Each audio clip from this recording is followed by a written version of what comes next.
Maraming salamat po. At nakarating po kayo dito sa ating counting programa para po ay mapakilala at maipagmalaki po namin ang aming kandidato para sa Senado. Ngunit palagay ko po, hindi pa po masyadong kailangan mangampanya dahil alam niyo naman po, kilala niyo naman po itong mga magagaling at magigiting na kandidato natin para sa susunod na halalan. At ako po ay napakadali pa para sa akin na mangampanya para sa ating mga kandidato dahil kilalang-kilala naman kung kikilatisin po natin isa-isa yan. Lahat po yan starring, ika nga, kumbaga sa sine. Lahat po starring, hindi lang po yung ating mga superstar na mga artista, kung hindi lahat po ng kandidato para sa senador. Ay ngayon, itong mga magagaling na grupo na itong magaling na grupo na ito, pinagsama-sama po natin. Lahat po ng pinakamagaling at pinakamabuti at pinakamasipag na mga nagsiservisyo publiko sa lahat ng larangan ng politika ay nandito po sila. Kaya ako po ay napakapalad dahil naging madali po ang aking trabaho na maikampanya ang ating mga kandidato. Dahil po, napalad din ako dahil iniisip ko po kapag nahalal po lahat itong kandidato ng alyansa ay napakapalad ko bilang Pangulo na sila po ay aking kasama, sila po ay aking kabalikat sa dami ng ating gagawin. Nakita niyo naman po yung video. Lahat ng malalaking programa, hindi lamang para sa Rizal, kundi hanggang sa buong Calabarzon po, ay kasama po yan. Para matapos po natin yung mahalagang programang yan, kailangan ko ang tulong ng ating mga senador. Kaya po, dandyan, kailangan ko po sila dapat mahalal talaga sa Senado. Madali naman po nga makita kung bakit dapat sila ay ilalagay natin sa Senado. Ang katotohanan, marami po sa kanila ay naging senador na. Naging senador na si Senator Cayetano. Naging senator na si Senator Lacson. Senator na si Senator Lapid. Senator Pacquiao. Senator Revilla. Si Senator Soto. At saka si Senator Tolentino. Dagdag pa doon, si Senator Tito Soto, hindi lamang senador, naging Senate President pa. At napakagaling na Senate President dahil masasabi ko po yun dahil ako, nung senador po ako, siya po ang aming Senate President. At nakikita po naman natin na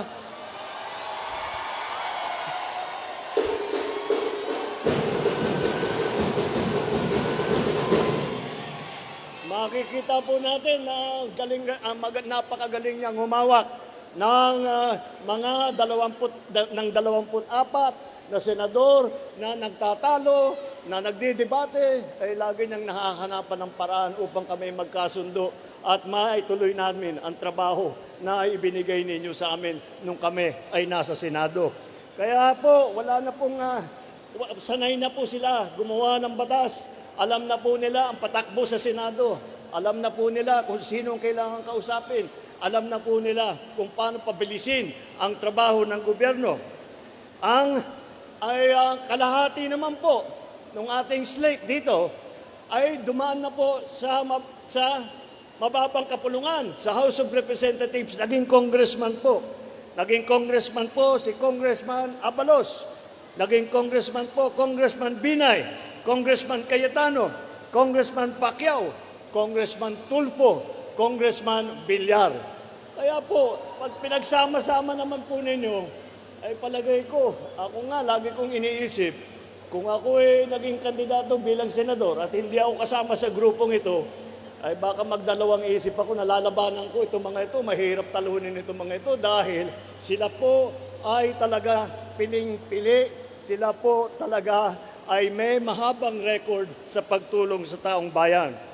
Apat naman po sa ating mga kandidato, apat na po sa kanila ay humawak ng itinatawag cabinet position. Bale, sila ay kasama sa kabinete. Unang-una dyan. Alam niyo po, nung bago akong upo bilang Pangulo, kailangan ko mag-appoint ng mga iba't ibang opisyal, mga kalihim ng mga lalaking departamento. Isa doon ay ang Department of Interior and Local Government. Iniisip ko, sino ang kilala ko? Kaninong pangalan ang naririnig ko kapag pinag-uusapan ang mga issue tungkol sa local government? Dahil napakahalaga ang national government at saka ang local government ay magkasama, laging nagtutulungan. Kung hindi po, napakahirap pababain ang programa ng national government. May kilala po ako na naging mayor ng Mandaluyong at kinilala po bilang mayor dahil marami siyang natanggap na premyo. Yan po ay ang naging secretary ng DILG, Secretary Benhur Abalos.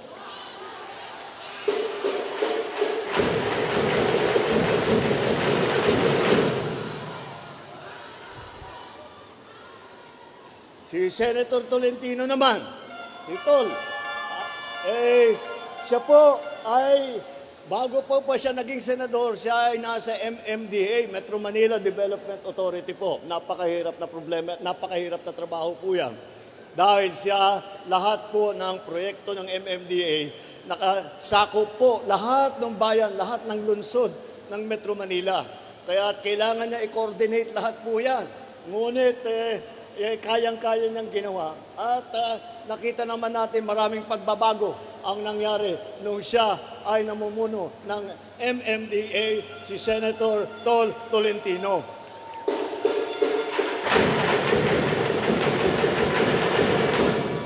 At saka Senator Tolentino po, ito lagi kong binabanggit para maunawaan ninyo kung gaano niya kamahal ang kanyang kababayan. Si Senator Tolentino po, nung panahon, pagkatapos lamang ng Yolanda, andun po kami sa Tacloban. Sa Leyte, umiikot po kami hanggang Samar. Talagang nagmamakaawa po kami sa national government noon na magpadala ng tulong, magpadala ng relief good, magpadala ng mga heavy equipment para maiasaayos namin, mahukay na namin yung baka sakaling may survivor pa. Ang una pong dumating na ahensya doon sa Tacloban, ang gulat po namin ay ang MMDA kasama si Senator Tolentino ang unang nagdala ng heavy equipment doon sa Tacloban. Napabilis po ang trabaho. Marami po kaming nasalba dahil sa kanyang ginawa. Andyan din po na humawak ng, sabi ko nga, ito, isa pa to, sinasabi ko nung umupo ako, DSWD, kailangan lagyan natin ng magaling na sekretary yan. Dahil maraming gagawin, tutulong talaga sa mga tauhan, sa mga kababayan natin to pagka may pangangailangan. At iniisip ko, sino ang kilala ko na isang tao na buong araw at kuminsan buong gabi ay talagang ang buhay niya ay tinayanan niya upang tumulong sa taong bayan.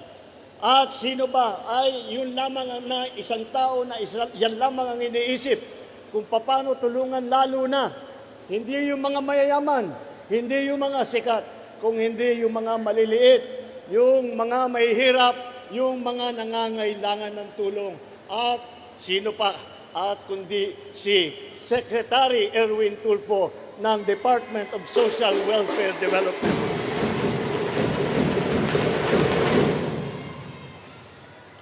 Kasama din po dyan si Senator Ping Lacson.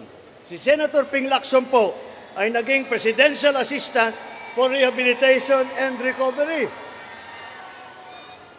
Yung ahensya po niya ang namamahala para sa pagpaayos ng Region 8 dahil ng pagkatama ng bagyong Yolanda.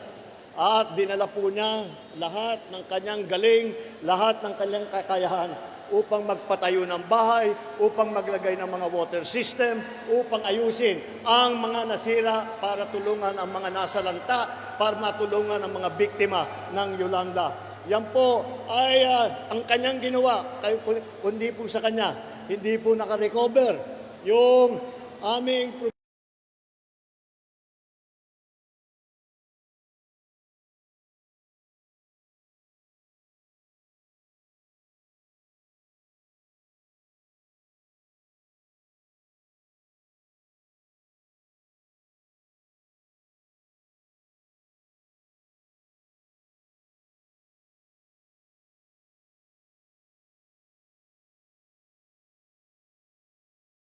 hindi po nakarecover ang mga komunidad sa region. Mataas ang approval rating ng pulis sa buong Pilipinas. Kaya naman po ay makikita po natin, leader po yan.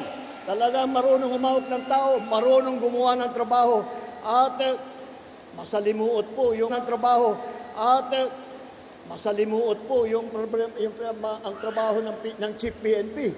At isipin ninyo, libo-libo ang kanyang kapulisan ay nahawakan niya ng mabuti at marami pong natulungan ng kababayan natin.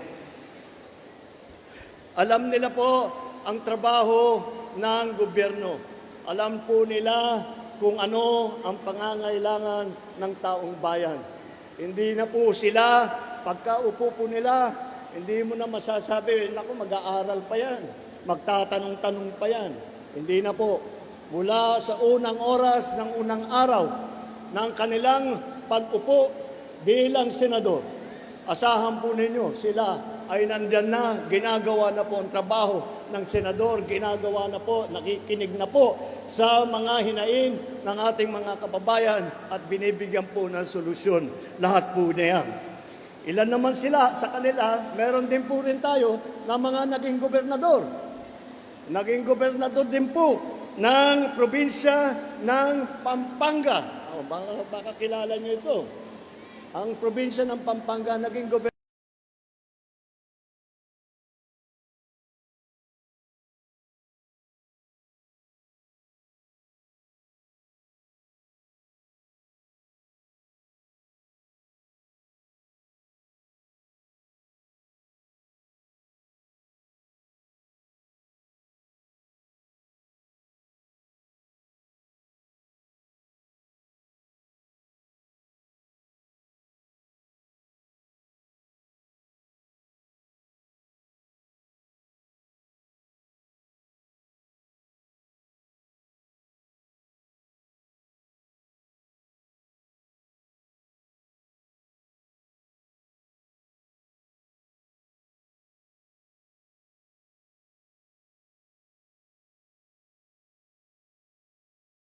Gobernador po, si Governor Lito.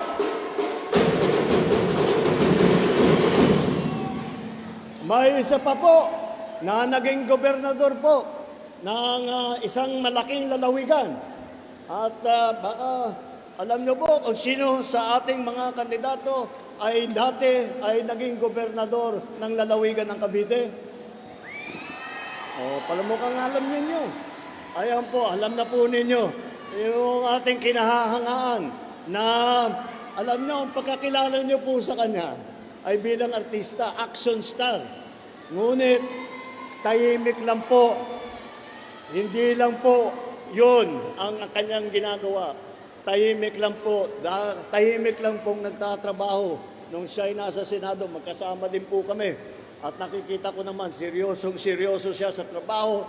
At yung pag-aartista niya ay ginagamit niya para makatulong din. Kaya naman, itong ating naging gobernador ng lalawigan ng Cavite, Governor Bong Revilla.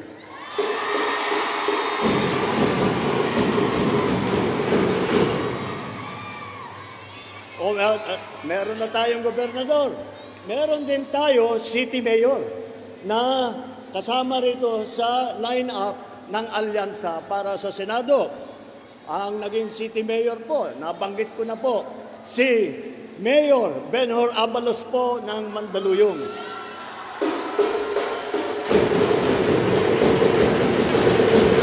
Marami po siyang, binabigyan po siya ng maraming pagkakilala, maraming premyo, hindi lamang galing dito sa Pilipinas, kung hindi po mga international na nag-aaral sa mga LGU. Ayan po ang nakita po nila ang magandang trabaho po bilang mayor ni Mayor Benhur Abalos ng Mandaluyong. Andito rin po ay si Senator Tolentino. Senator Tolentino,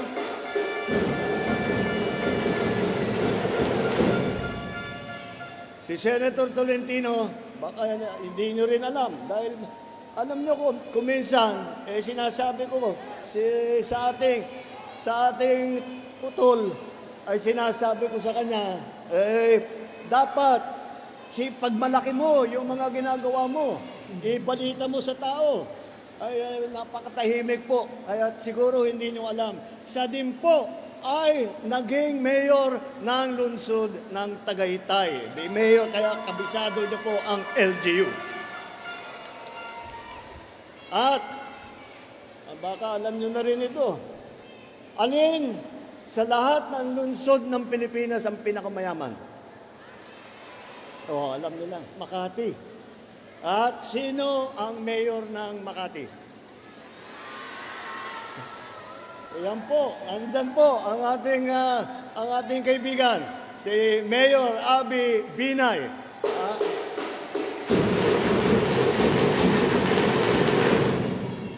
Lagi ko siyang tinutokso, sabi ko, madali lang naman. Huwag mo na ipagmalaki yung pagka-mayor mo sa Makati dahil madali ang trabaho ng Makati mayor. Dahil napakarami ang pera, napakaraming pondo. Ika na, hindi, mas nagiging komplikado nga daw yung buhay niya. Pero, ang ginawa niya, ang solusyon niya, dahil marami siyang nakukuha pondo, dahil yung malalaking negosyo po, malaking korporasyon, nandun lang sa Makati. Ginamit po niya upang hindi lamang pag-develop ng lungsod ng Makati. Ngunit kung pupunta po kayo ng Makati, kung tiga Makati po kayo, napakaswerte po ninyo. Dahil lahat po ng benepisyo ay binibigay ng lungsod. Lahat po ng benepisyo binibigay sa matatanda, binibigay sa mga bata, binibigay sa mga may sakit. Yan po ang trabaho ng ating butihing Mayor Abby Binay ng Makati.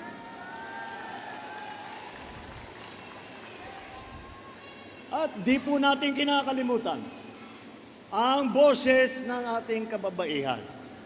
Tatlo po andito po, nagagandahan po yung tatlo naming kandidato rito. At nakangiti lang po yan. Ngunit, asahan po ninyo, napakatapang niyan, napakasipag po niyan. Hindi nyo kailangan alalahanin na mawawala ang boses ng kababaihan dahil dandyan po sila at sila ay magiging boses ng kababaihan sa Senado. Sila ang magtatanggol sa karapatan ng ating mga kababaihan dito sa Pilipinas. Dahil batas ang trabaho ng mga legislator, ng mga senador at saka congressman, ay mabuti naman na 4 po sa ating lineup ay mga abogado. Andyan po, Attorney Abalos, Attorney Binay, Attorney Cayetano, Attorney Tolentino, na naggalingan po.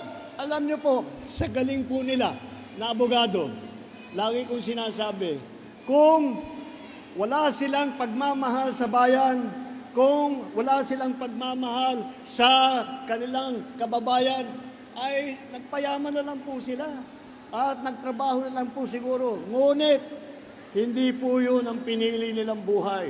Nagsakripisyo po sila, hindi na baling yumaman o hindi, basta't makatulong sa taong bayan. Yan po ang ating 4 na abogado.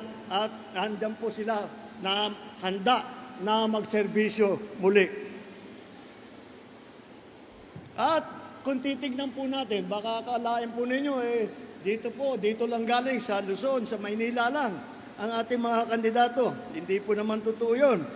Dahil si Senator Manny Pacquiao ng Bukidnon, ng Sarangani at ng Jensan ay doon po lumaki at doon po sumikat na naging boksingero na nagpalit na. Nung pagkatapos niya magboksing, nung kinilala na siya sa buong mundo, nagdala ng dangal dito sa ating bansa, ay siya naman ay nagserbisyo publiko. At siya, doon naman siya galing sa Mindanao. Kasama din po si Erwin Tulfo. Si Erwin Tulfo po ay taga Davao at sa Sulu. Dahil po doon na destino ang kanyang ama na naging bayani ng bansang Pilipinas. At baka po hindi ninyo alam na ang meron pong Senator Soto bago po kay Senator Tito Soto. Si Senator Vicente Soto po, na unang senador na Soto ay galing naman sa Cebu. Kaya po, makita mo, galing po kung saan-saan. ang ating mga kandidato. Sila po ay nalalaman po nila ang mga problema ng taong bayan sa bawat lugar, sa pinanggalingan nila, sa napuntahan nila. At malawak po ang kanilang kaalaman. Dahil yan lang po ang kanilang ginagawa, kundi magserbisyo sa taong bayan. Si Camille Villar naman,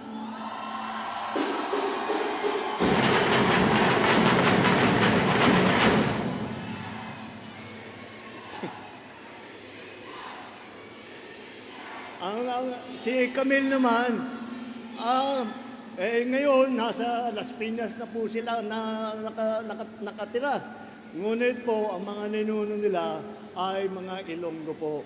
Kaya makita po ninyo, well represented po, maganda po ang representasyon ng ating linya, ng ating kagrupo, ng ating ticket sa lahat ng buong Pilipinas. Mga kababayan, palagay ko, dahil sa narinig nyo na po ang kanilang mga karanasan, narinig nyo na po ang kanilang mga binabalak na gagawin kapag sila ay ibalik ninyo, ilukluk ninyo sa Senado. Ito po ay nakikita na po siguro ninyo. Ang tinutunguan po ng alyansa ay ang kapayapaan at ang kaunlaran. Ang kailangan po natin para mag-unlad tayo ay hindi po ang pananakot at paninigaw. At ang kailangan po natin ay ang solusyon. Hindi ang mga maiinit at maanghang na mga salita na wala namang kinalaman sa problema, wala namang kabuluhan sa buhay ng ating mga kababayan. Ang mga kandidato ng alyansa ay kasama natin sa pagtataguyod ng interes at kapakanan ng bawat isang Pilipino. Ipapaglaban natin ang ating soberanya at karapatan sa pamamagitan ng diplomasya at dignidad. Hindi natin isusuko ni isang pulgada ng ating teritoryo at hindi tayo kailangan sumunod sa kahit pa sinong mga dayuhan. Tayo lang ang mga Pilipino ay may karapatan na makinabang sa yaman ng ating minamahal na Pilipinas.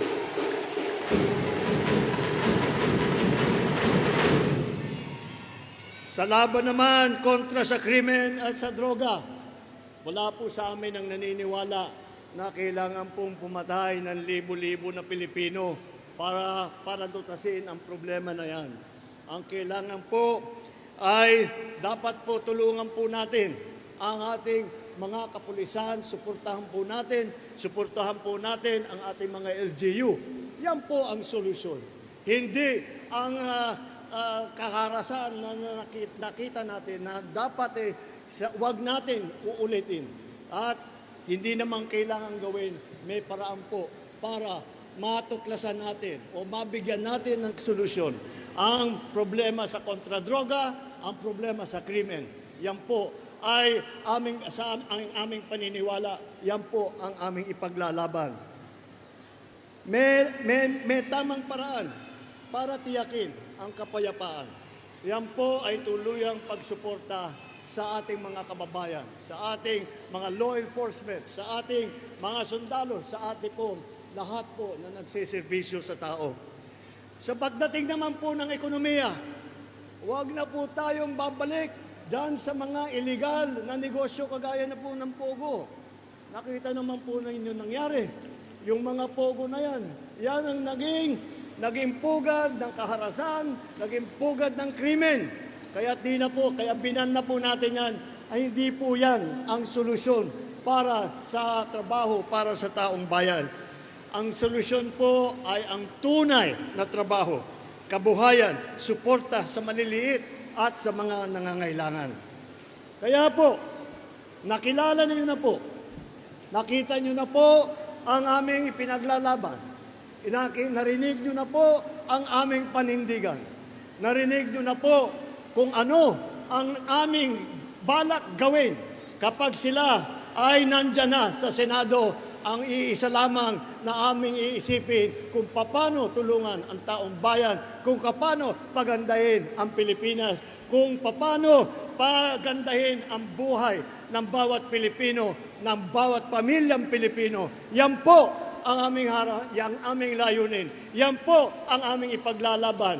Yan po ang alyansa. Kaya po sa Mayo po, huwag na kayong magdalawang isip. Alyansa all the way! Alyansa sa bagong Pilipinas!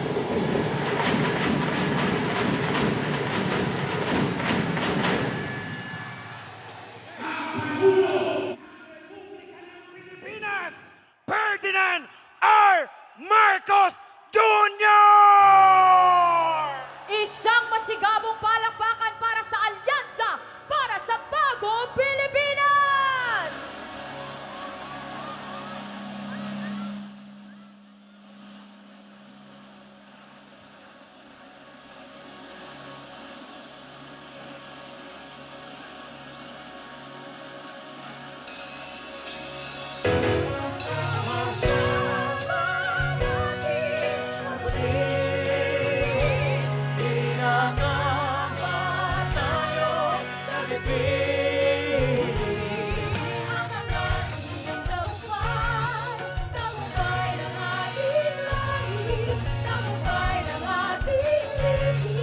At ang tanging hinihiti at hinahangat, hangat ko'y tagumpay na